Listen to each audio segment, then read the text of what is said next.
So I asked you guys on Twitter, who do you think the next guest on Play for Picks podcast is? Guessing by how much I talk about the pro players in my videos, who I talk about the most, who I'm the highest on. A couple of you guys guessed Clayster. That was a good guess. A couple of you guessed Aches. Another good guess. Everyone that guessed SlasheR was right on the money. We got Austin, SlasheR, Liticote. The R is for really good at COD. Don't forget the capital R. Just kidding. It's actually for Rondez. What up, SlasheR? Welcome to the show. Thank you so much for joining us today. I've been wanting to get you on Play for Picks for a minute now. I know I got a written interview a minute ago on my blog, but getting you here on Play for Picks, which is like kind of my thing, video content, is something I've been wanting to do for a while. So appreciate you coming on today. No problem, man. Thanks for having me on. Yeah, so I made up a bunch of garbage in the beginning, but can you tell me why the R is actually capitalized? Is it just for stylistic purposes? Is it a shout out to me? What's going on? It's 100%. I think the gamer tag just looks better with the capital R. I don't know. I've just had it in my name since I was like 12 and first got Xbox Live. And so I've kept it there forever, and I think it looks way better. I don't know. When people don't capitalize the R and they tweet about me or talk about me in an article, it kind of makes me lose bull, you could say, because it doesn't look nearly as good. But yeah, it's purely just stylistic. All right, I'll take that answer. I mean, I was looking for you to say it does stand for Rondez, but that's fine. That's cool. So SlasheR is a big deal. If you guys aren't familiar with him, he has recently just joined the 100Thieves roster alongside Pharaoh, Kenny, Octane, and Enable. He has earned himself almost $2 million in his lifetime career, at least from LAN events alone. He's placed first at CWL Seattle and Anaheim more recently. We saw him second at the Pro League Stage 2 playoffs. He's placed in the top 3 at 3 out of his 5 champs attendance. That's not the right word for that. And in one of them, he won. He found himself in first place in the Team MVS the next year, second place. Unfortunately, just this year, he had his worst placement. But I think that's easily overshadowed by the many accomplishments that you have in your career. Another little bit about what he's been capable of is just this year alone, and this is pretty consistent throughout the many titles he's competed in. This is a statistic according to JP Krez on Twitter. He has the top 5. He's one of the top 5 anchor ARKDs, which means kills obtained rotating outside of the hill in the last 20 seconds. He's at number 5, just behind Dashy by like 100th of a point at 1.287, I should say. He's got the number 4 Respawn Slayer KD. That's kills per 10 minutes at 24.3. So, pretty impressive stuff. And like I said, this is not just this year. This is something you can expect from him every year. And if you go back and watch, it's a whole lot of that.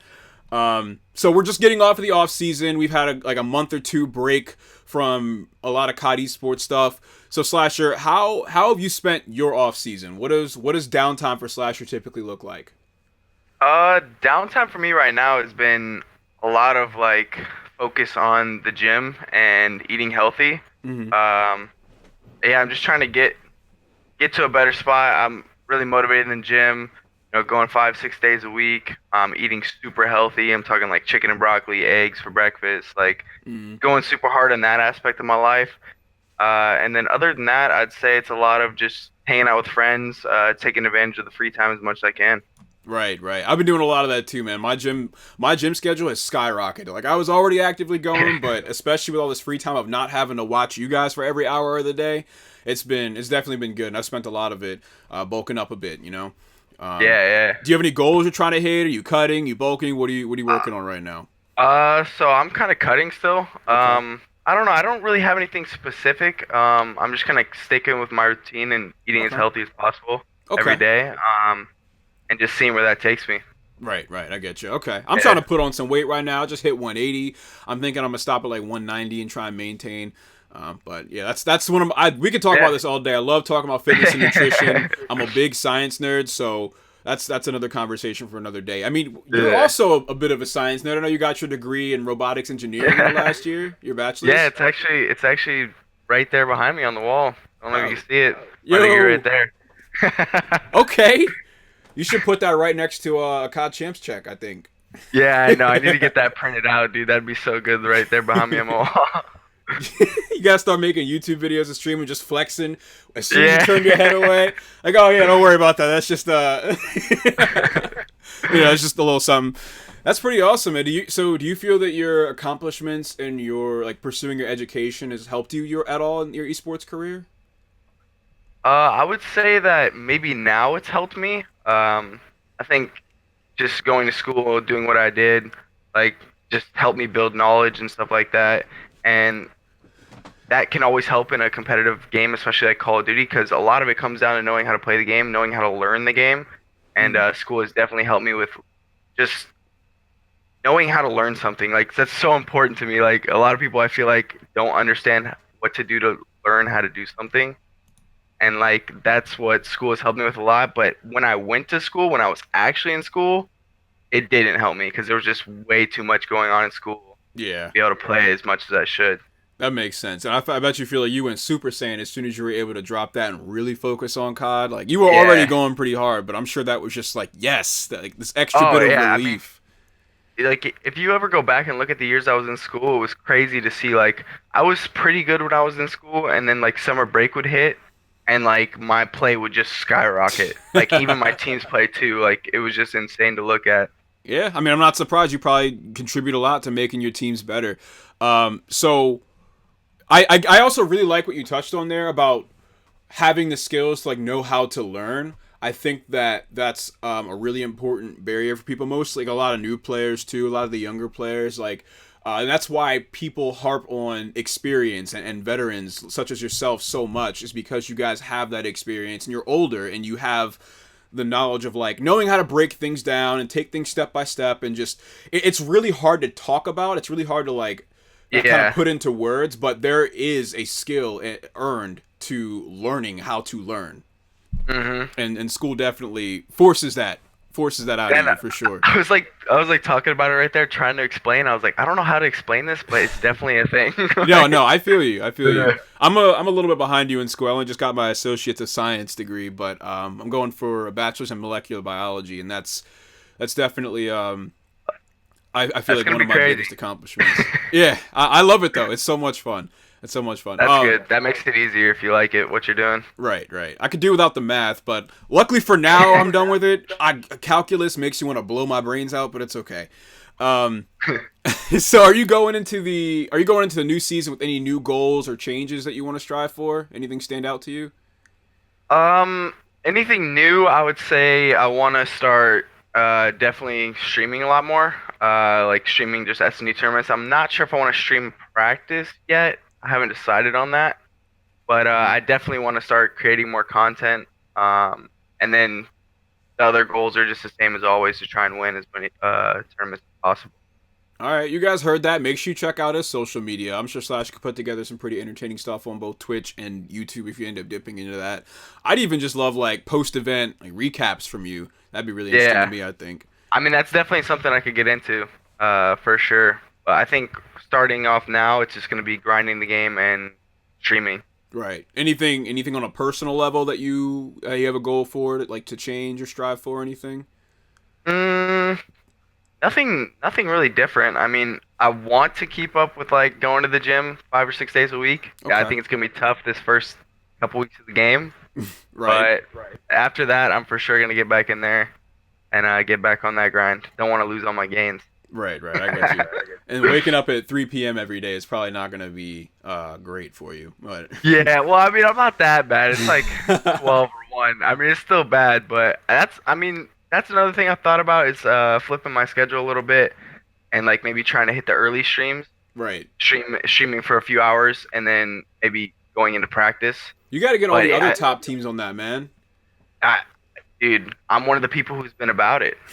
Like, it's been a big discussion for a while, like, and I'm one of the people. I want to start scrims at 1 or 12 West Coast time. I think that's good for everybody. That's If like someone doesn't have that's a day like job or a class, that's perfectly yeah. reasonable. And it's like early, but it's not that early. It's not. It's the Especially East afternoon. Coast. Like, That's 3 p.m. Like yeah, I know it's the afternoon. Like, but I don't know. We start at 3 or 4 West Coast time, which is like 6 or 7 East Coast time. So it's just like it's such a weird schedule. right, right. Yeah, y'all 3 hours behind. Yeah. Right. So, okay, okay. So, I guess something I really wanted to talk about too coming into this season is your new roster. You haven't teamed with a lot of these players before. You've been alongside Enable. I haven't seen you alongside Octane, Kenny, or Pharaoh before, to my knowledge, just off the top of my head. Unless something happened in Advanced Warfare, I can't think about with No, no. Octane. Okay, yeah.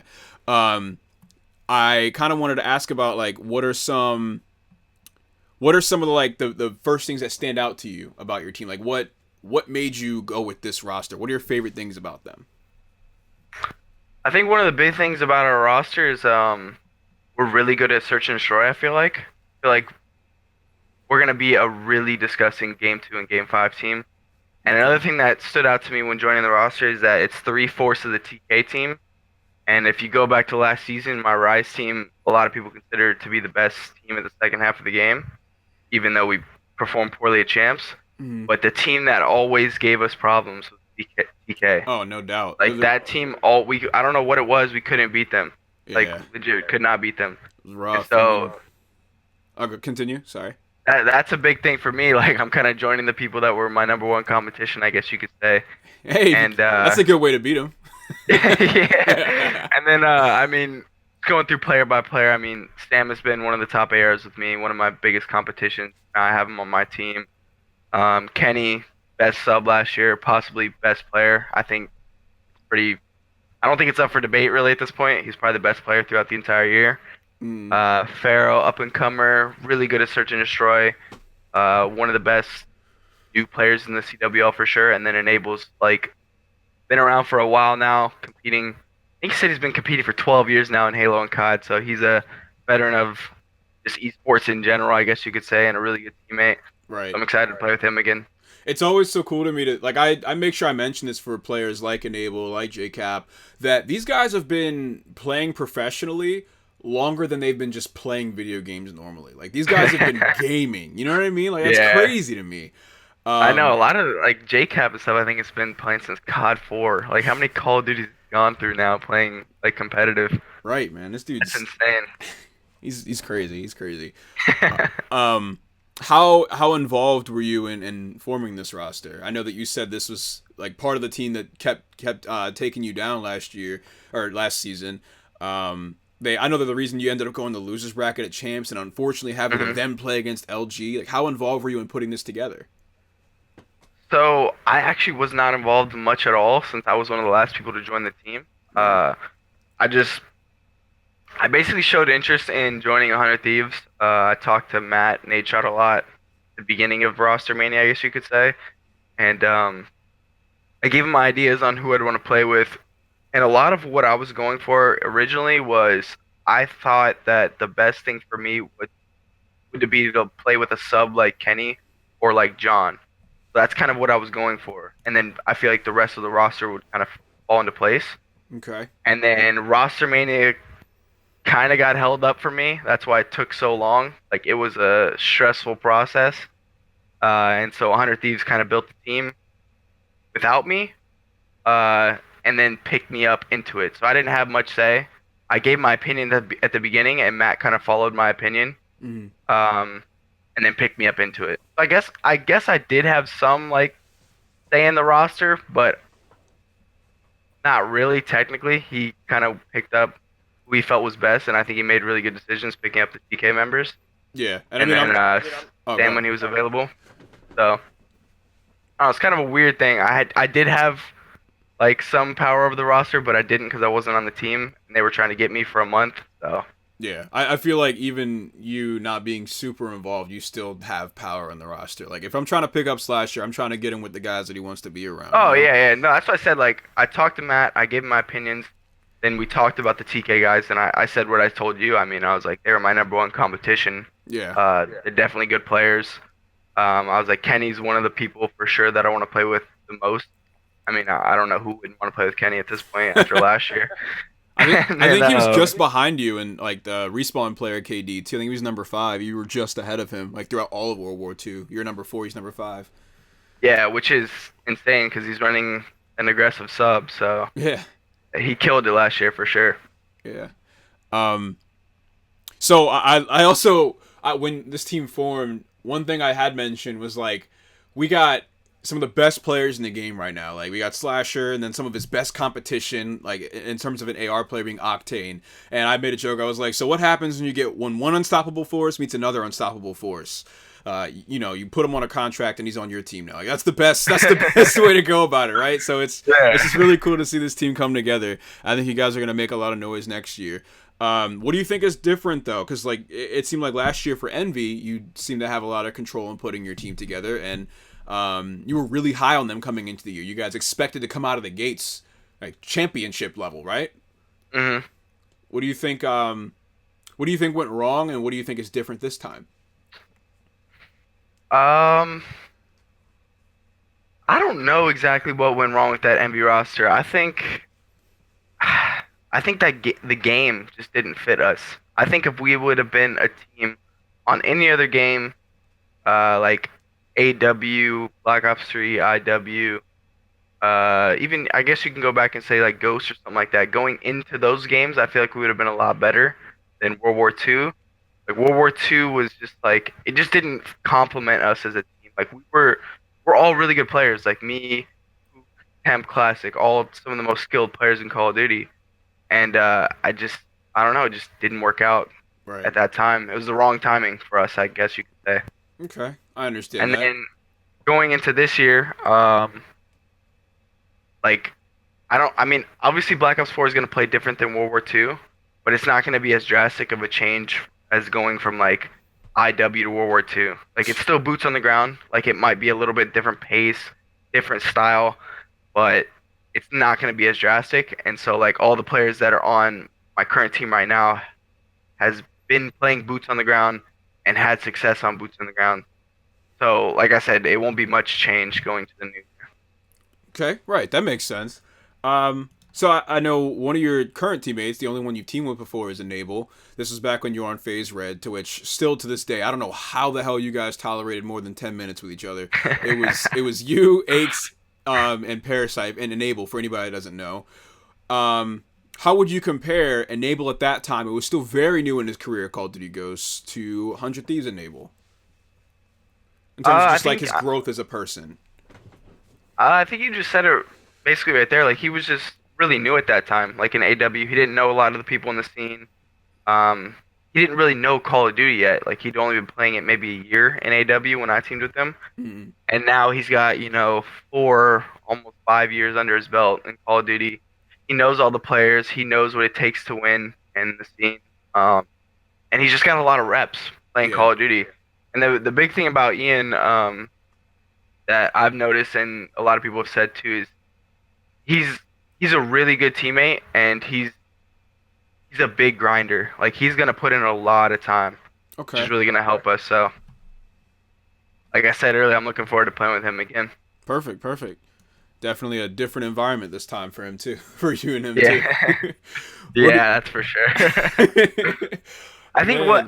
that too is like that's another thing too. So back on my phase red team, I feel like Ian was um more of a vocal person on the team, like an alpha or something like that, like me, Aches, and Parasite. So we had four of them. I feel like now he's not trying to be that kind of player. Like he will talk about like what we're doing wrong and stuff like that, but he's not. He doesn't want to be the main voice in a team, at least from what I've uh taken away. Okay. Really, I thought it So you could was say that changed. okay. Huh. I felt that it was like just listening from when at least in IW and FaZe used to stream their scrims. I actually thought that he was very vocal Oh no, in alongside Kai. IW he tried. In IW he tried to be that main voice for Mm. sure. I'm just saying, going off the last year TK, I feel like the main voice on that team is probably accuracy. Yeah. Yeah. In a lot of situations. So I mean, he definitely does give his input, but not to the extent as he did before on like Phase Red, because Phase Red, literally all four of us were trying to be the guy talking 90% of the time. Yeah. And I'm sure he just kind of like grew into where he's comfortable being at as a player, like what his dynamic is and what he brings to the table. Man, that Yeah. FaZe Red roster, I swear, like you guys were so nice. I mean, you guys got third at champs together. I just don't know how the world didn't immediately implode when you guys Yeah, I all mean the signed the crazy thing is, contracts. like, I feel like if Champs was played on Saturday, that event, we would have won. Like I think we didn't lose the map on Saturday. Mm. Went 3-0 to Oh, everyone, like through from top 16 losers bracket to like top three. you remember that better than I do, so I'm gonna just take your word for it. Yeah, dude, the Saturday of the event, I don't even think I was playing that well, but Enable and the rest of them were absolutely frying. And like for some reason again, like we couldn't beat TR. Like just could not beat Team Revenge. Seems like that was a And bit of a pattern with other teams too. So yeah, so like I feel like if we beat them, we would have had a good chance at denial in the finals. But it is what it is. yeah, yeah, for sure. I my I think my first memory of seeing um of some of your competition was at NA regionals. I think you were on below zero at the time. Were you? No, that doesn't make sense. You had No, to no, have been on no. phase. Yeah, you had to have been on phase Yeah, because that's how you yeah. qualified for champs. What a dumb question. You played against below zero though. I think is We what it might have. was. But I don't know. You were crushing. I can't remember the outdoor map that looks like it's in like Japan or something. Which one was that on AW? Gosh, it had the pool on the one Oh, side of the map. starts with the R. I'm never gonna Not remember it. retaliation. No, not Uh, retaliation. That was an IW. this is gonna bug me. That's what maps. Man, I feel like I have to know now. I can't. The big It ass starts with the R, statue. 100%. Is it retreat? That's it. It was retreat, definitely. Okay. The I don't. crazy thing is, I didn't even get to the map list yet. I just typed it Advanced Warfare maps, and then it came back to me. No, one of my biggest memories was just watching you slay out on that map. I mean, that was a very. If you were a Bow player, there were several hills on that map that just you were. It was your happy place. You know what I mean? So it was cool watching Oh you do yeah. your thing there. Wow, I can't believe I almost made the mistake of saying you were on below zero at champs, but or NA regionals. But that was also the very first event that I ever commentated. So Oh really? That's yeah. crazy. Um. So sorry, I can't read. So also this off season, actually, I guess you just got back from that. You spent time with Treyarch setting up the initial rule set for Black Ops 4. What are some things that you can tell us? Because I'm sure this all comes with like an NDA. I'm sure you can't be super specific, but with the game being out, I'm sure there's some things that you can share. What are some things in your discussion with them that stood out to you that would be okay with you So sharing? Don't get yourself in trouble on this yeah, yeah, video. Like, yeah. I mean, well, a lot of the things we did while we were there is we just went over like the base bands of the game for competitive. So like we tried to the best of our ability to keep literally everything in the game in competitive. But as we all know, there's just certain things like high caliber, rapid fire, stuff like that that that has to just go. we can't. Yeah, we just can't. There's no argument for it to stay in competitive. Right. And so, we're trying out basically all the equipment in the game, trying out the maps and modes, um, as many times as possible. It's actually really hard. People don't understand, I think, how hard it is to go over the first rule set and like find the maps. Because I mean, we were there for 3 days, but each day was like one day was hardpoint, and after you play 15 maps, each 10 minutes, it takes a long time to just play the maps once. Yeah. Like so, and then like you're playing the map once, and you're like, is that a good map? You're like, hmm. Like I didn't even know where second hill spawned. Yeah, and You know what I mean? you're Like still so, mastering the game. Like it's hard yeah, to make yeah. that So call. like, it's a really tough thing, but a lot of what we did is we played the maps as many times as possible. Got rid of the things that are just too cheesy that we can't argue to keep in, like I said, high count rapid fire, and then narrowed down the map pool as much as possible for these first few tournaments coming up, to where we can then figure out exactly what the competitive maps are for the year. Okay. What are you most excited for in competitive Black Ops 4? What am I most excited for? Right now, I mean, it's I'm most excited to just get playing. Like it's something completely different, like 5v5. Like Yeah, it's not only a new game every year now, it's a completely new like dynamic. So it's gonna be like I talked about earlier. You're gonna have to know how to learn because it's gonna be a lot different than 4v4 in my opinion. for sure. And it's you want to be around people that are comfortable with change and comfortable with adapting and Yeah, adjusting and understanding that like, all right, new game. Like this is I gotta keep my spot and then only get better. Like I can't regress. exactly. Yeah, Um, like it's gonna be crazy these first few weeks. Like we're gonna have to be putting in a lot of time to try right. and just get ahead of the other team. So I gotta ask you then more on the rule set and everything informing that for Black Ops 4. What are some specific features for our rule set that you personally want to push for? Maybe it's something that you thought about years before, and you when you went to Treyarch Studios, you brought it up this time. Like, is there something on your mind that you just really wanted to get across that you wanted to be different this year? Hmm. If it helps, I'll give you like one or two of mine. My first thing is Sure, yeah, I'm that here. my first thing is that I every year I always want kill cams removed from competitive play. Like not round ending kill cams, maybe like sure keep those because it's cool for spectators, but like I would rather you guys have access to a respawn delay, like just an optional respawn delay in games, so that you can still influence spawns, whatever it may be. But I don't think it's fair that in S&D you can see somebody's nade spot, or you can see their opening routes if you're killed that early in the round, or even just communicating where everyone else is positioned to your team when you die. So that was one thing that I talk about every year that I wanted to see changed. That's interesting. The only thing I would say to that is, so instead of showing the kill cam, would you still like, or would you still show what the enemy is using in terms of class? I think no, because we should have a functional like COD Esports rules enabled feature like we always do. And I think that you should only just be spectating your teammates. As soon as you die, fade to black, go to a teammate. That's what I think should happen.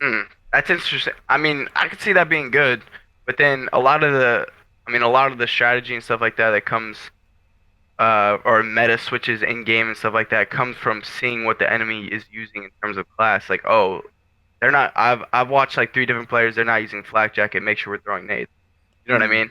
That I guess that's fair. I guess I do kind of like that, but I almost feel like that should just be like how in Black Ops 2 and Black Ops 3 you can see on their person if they're running flak jacket. I You mean, know what I mean? that would be a different way. They would just have to figure out a way to where we could still get that information. Yeah, I But think that's I do fair. kind of like that you can't like just steal someone's nade spot or something like that, because a lot of times you have to like I've known that and for me personally, like I've been in situations before where I've known something about the game and I'm like, okay, I got to figure out when I want to use it.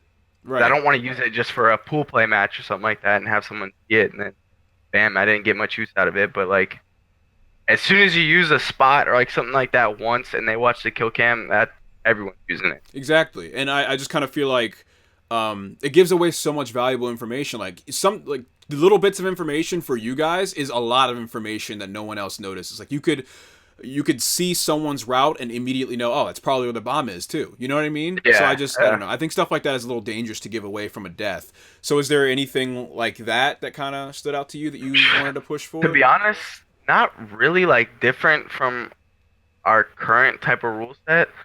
That's a tough question for me. I feel like it would take me a lot more time to come up with something. Hmm. Um, That's fine. I can't think of anything that just stands out. Well, at least in the last couple days, where you said you worked there for 3 days, were there things that like you Yeah, were pushing for in that moment that people were pretty heavily opposing? I don't think anyone was really heavily opposing. The things I was pushing for were, like I said earlier, like when we first got there, even though high count rapid fire has been banned, like we still have to like. Actually, we didn't really have to use it that much this time, but we still have to like talk about it. Okay. Like we have to consider it, and so like, and then in Black Ops 4, there's these things called operator mods. I don't know if you know much about them yet, I didn't get to. but Well, I've played a bit of multiplayer, but I haven't like fully dived in like I will this weekend. yeah. So there's the operator mods are basically like attachments that go on the gun, but they're like specific to the gun. So it's not like your quick draw and stuff like that that can be on multiple guns. It's the operator mod for this gun. Like so, swordfish, which is like the M8, is a 4 burst weapon, I believe, but with the operator mod, it becomes a 5 burst. But Oh, something like that that changes like the gun, like in a way. that's really cool. And that was one of the things that we tested a lot and we thought about a lot. But there's some of them that are almost like a rapid fire or Oh, something that's like not that. cool. So, yeah, exactly. That's less So like exciting. the 4 burst, the 5 burst was not that bad. Like we were like, this is not OP at all. Like it takes a decent amount of points to put on, Right.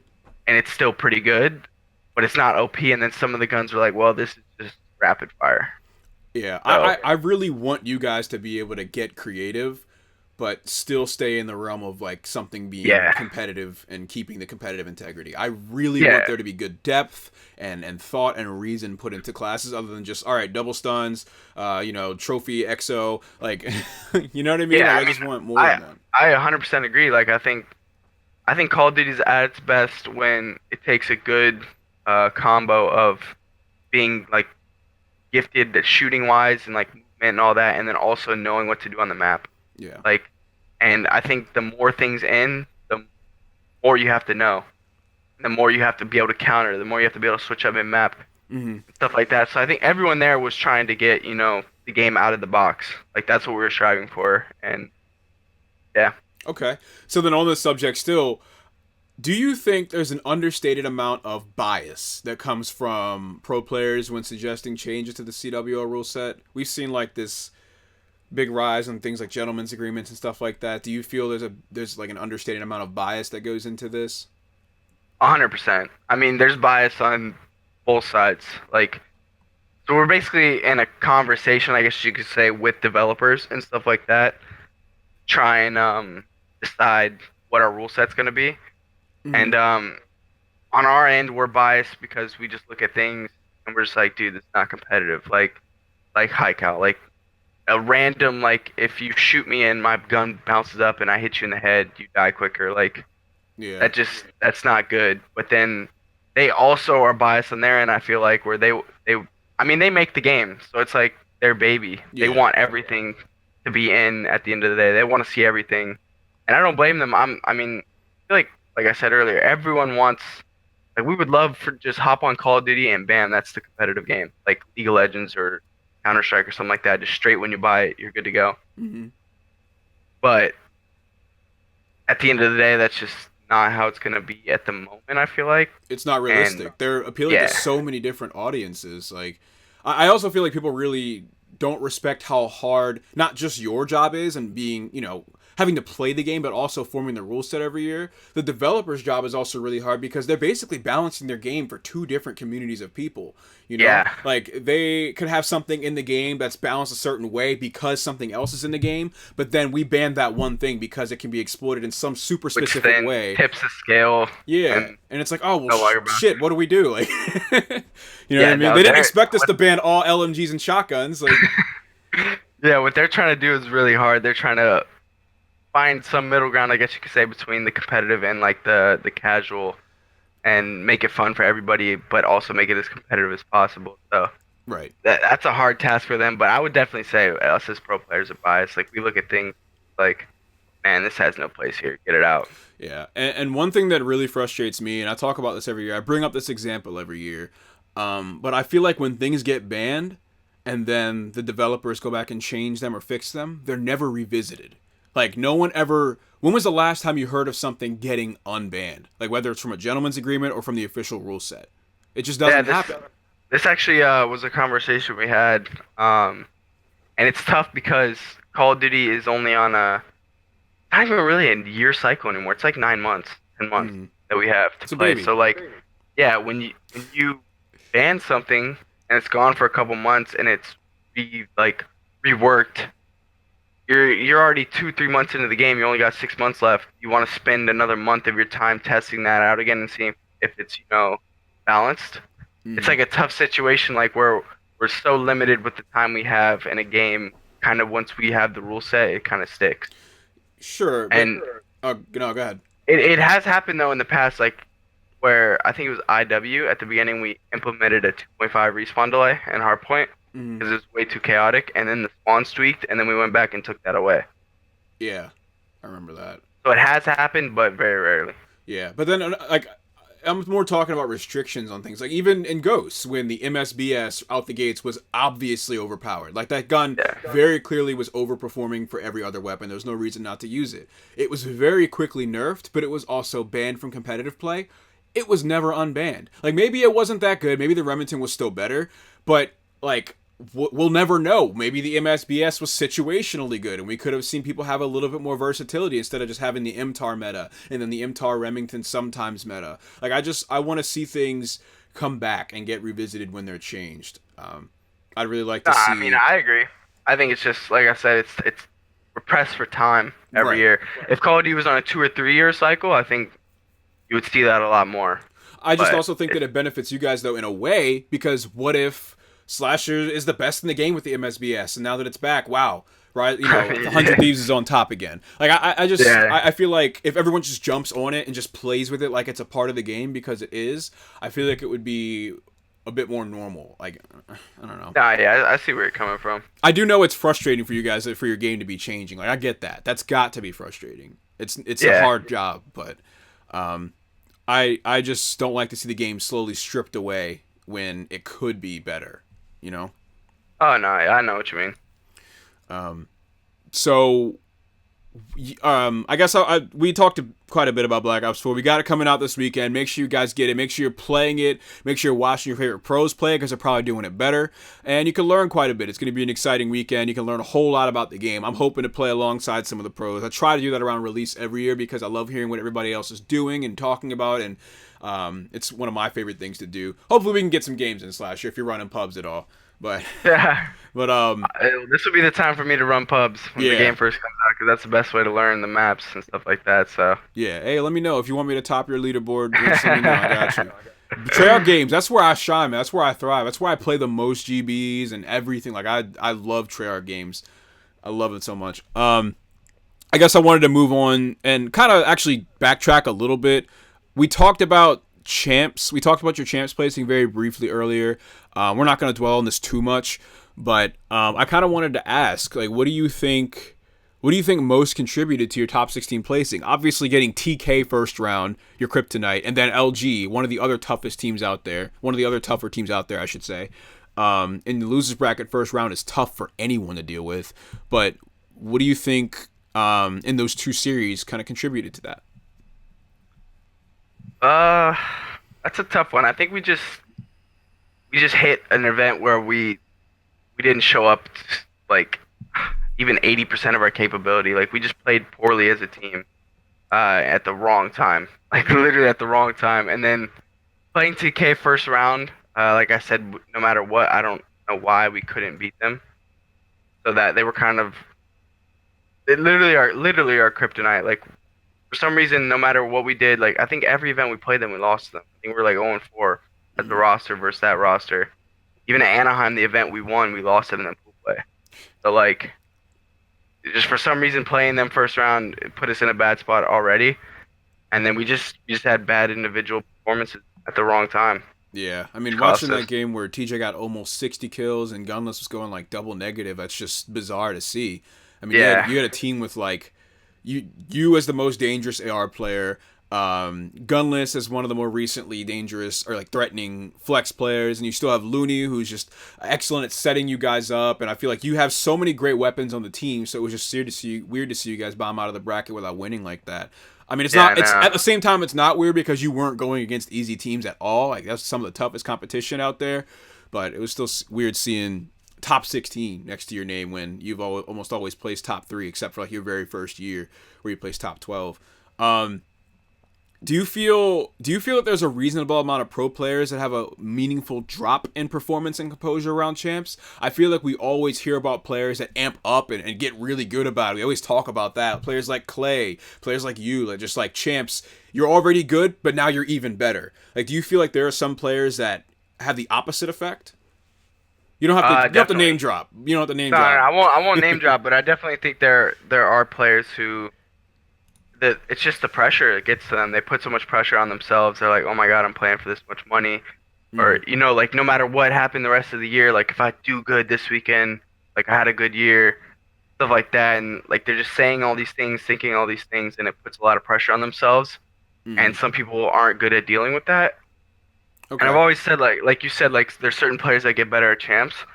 Like, I feel like I've had better performances at champs compared to other events, but like, actually thinking about it, I don't think I was any better at the event. Like, obviously I played good under pressure, like I played well.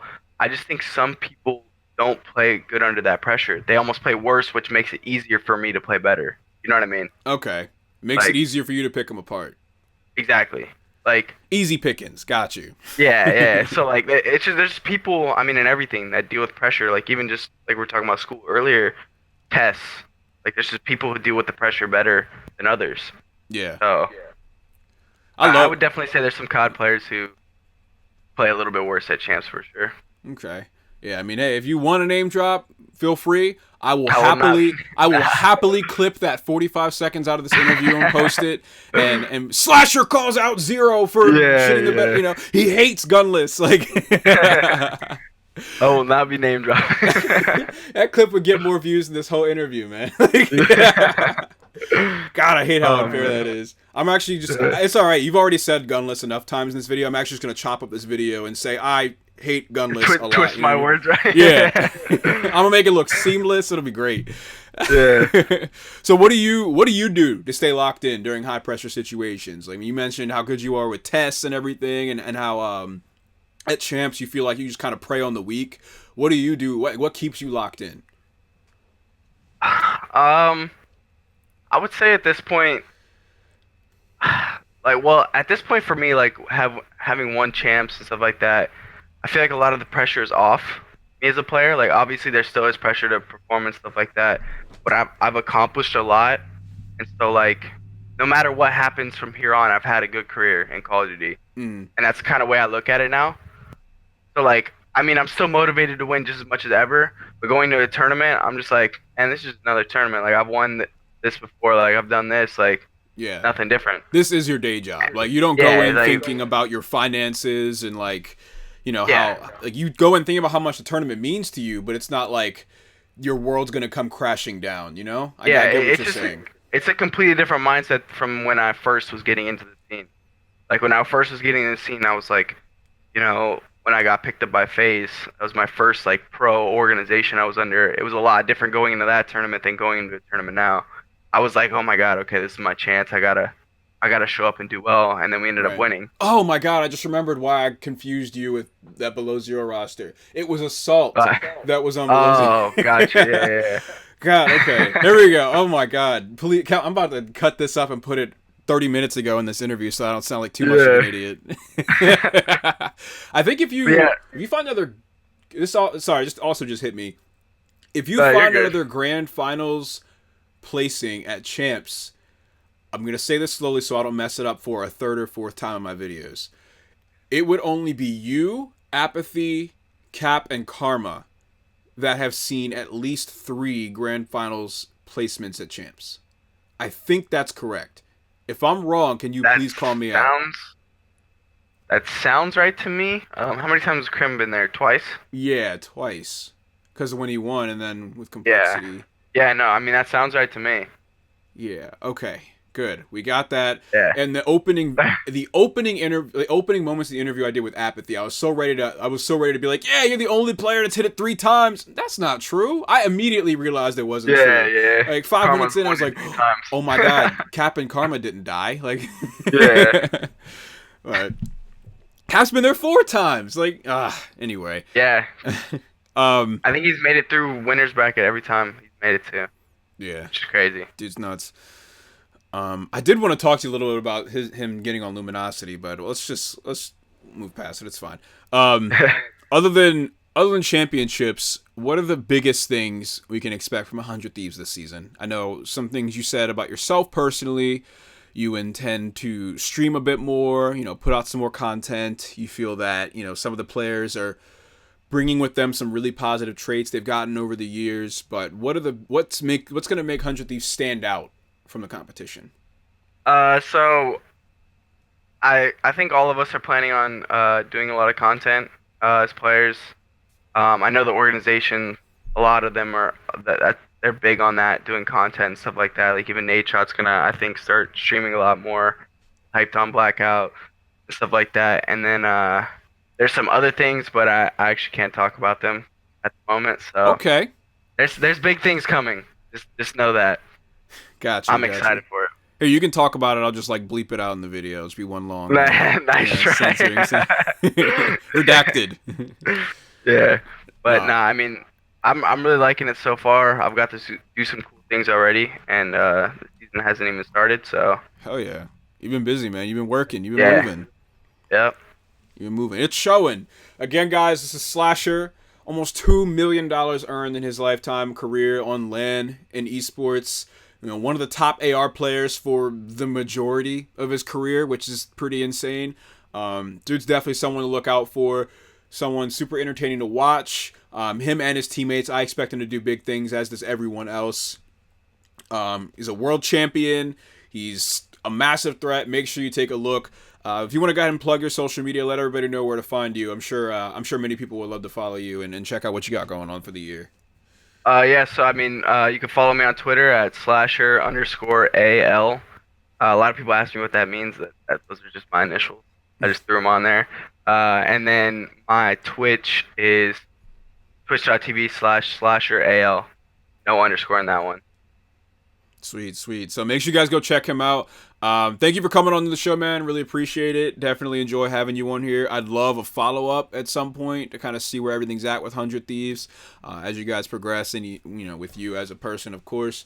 Thank you everybody for watching the show. I got my social media up on screen. My Twitter is Rondez Fox. My Instagram is Rondez Fox. Basically everything will come up as with just Rondez. I mean, you type my first name into Google, you're only going to get one person. I also got a Patreon link in the description of my video if you want to check that out. If you want to let me hold $1, little dude from across the street, or if you want to put 5 on it, you can do that too. Support my content on this channel. I am independent. I am doing this on my own, so I appreciate all the people that have already done so. And yeah, make sure you guys tune into the next episode of Play for Picks. It should be coming up soon. I believe I have an interview scheduled with Tommy coming up. My last one was with Apathy. I'll link that as well. But before anything else, like, comment, and share the video. That helps me out a lot, and everybody else can get this experience and insight from SlasheR. So I'll see you guys.